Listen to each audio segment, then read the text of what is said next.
நற்செய்தி வாசகம். தூய மத்தேயு எழுதிய நற்செய்தியிலிருந்து வாசகம். 5ஆம் அதிகாரம் 1 முதல் 12 வரை உள்ள இறை வார்த்தைகள். இயேசு மக்கள் கூட்டத்தைக் கண்டு மலை மீது ஏறி அமர அவருடைய சீடர் அவர் அருகே வந்தனர். அவர் திருவாய் மலர்ந்து கற்பித்தவை: ஏழையரின் உள்ளத்தோர் பேறு பெற்றோர், ஏனெனில் விண்ணரசு அவர்களுக்கு உரியது. துயருறுவோர் பேறு பெற்றோர், ஏனெனில் அவர்கள் ஆறுதல் பெறுவர். கனிவுடையோர் பேறு பெற்றோர், ஏனெனில் அவர்கள் நாட்டை உரிமை சொத்தாக்கிக் கொள்வர்.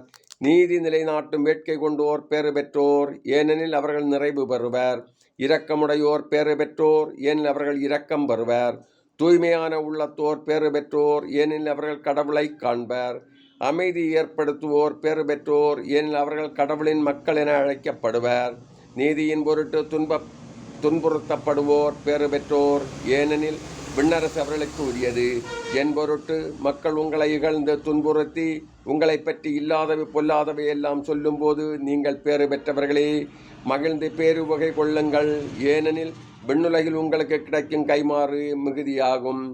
இது கிறிஸ்து வழங்கும் நற்செய்தி. கிறிஸ்துவே உமக்கு புகழ்.